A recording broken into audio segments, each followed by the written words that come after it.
दानवीर कर्ण द्वापर युग में कौरव और पांडवों के बीच घटित महाभारत का सर्वश्रेष्ठ योद्धा था। उसके गुरु विष्णु अवतार भगवान परशुराम हुए थे। स्वयं परशुराम जी ने भी कर्ण की श्रेष्ठता को स्वीकार करते हुए उसे विजय धनुष देकर सम्मानित किया था। कर्ण को आज पूरा संसार एक श्रेष्ठ धनुर्धारी होने के साथ साथ एक श्रेष्ठ दानवीर होने के लिए भी पहचानता है।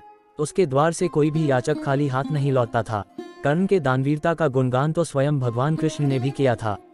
आज हम महान कर्ण की दानवीरता को साबित करने वाली कहानियां देखने वाले हैं। भगवान कृष्ण पांडवों के प्रिय मित्र थे, हमेशा उनका साथ देते थे, लेकिन दान पुण्य करने की जब बात होती थी, श्री कृष्ण केवल कर्ण को ही श्रेष्ठ दानवीर कहते थे।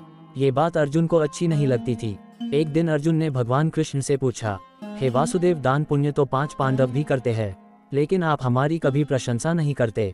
आप तो केवल कर्ण को ही दानवीर कहते हैं, ऐसा क्यों? इस बात के प्रति उत्तर में श्री हरि कृष्ण बोले, हे पैत, समय आने पर कर्णा की दानवीरता का प्रमाण तुम्हें मिल जाएगा। उसके कुछ महीनों बाद वर्षा ऋतु का आगमन हुआ था।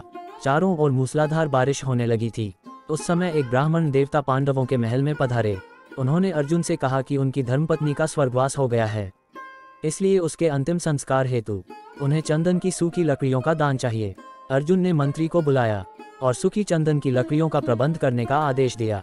कुछ समय बाद लौटकर मंत्री ने बताया कि हमारे कोषागार तथा राज्य में अन्य कहीं पर भी सूखी चंदन लकड़ी उपलब्ध नहीं है। बारिश का मौसम होने के कारण लकहारों ने भी काफी दिनों से वन में कदम नहीं रखा है।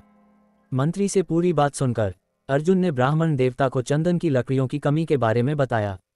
ब्राह्मण और अर्जुन का संवाद पास ही में बैठे भगवान गिरधर गोपाल कृष्ण गौर से सुन रहे थे। उन्होंने ब्राह्मण देवता को बताया, आपको इस समय चंदन की लकड़ियां केवल अंगदेश के राजा दानवीर कर्ण के पास ही मिल सकती है। भगवान कृष्ण ने अर्जुन को अपने साथ लिया और दोनों भेष बदलकर ब्राह्मण के साथ दानवीर कर्ण की सभा में पहुंचे। ब्राह्मण देवता ने उस सभा में कर्ण को भी चंदन की सूखी लकड़ियों का दान मांगा। कर्ण ने अपने मंत्री को बुलाकर उसका प्रबंध करने का आदेश दिया, लेकिन वहां पर भी चंदन की लकड़ियों का अकाल पड़ था।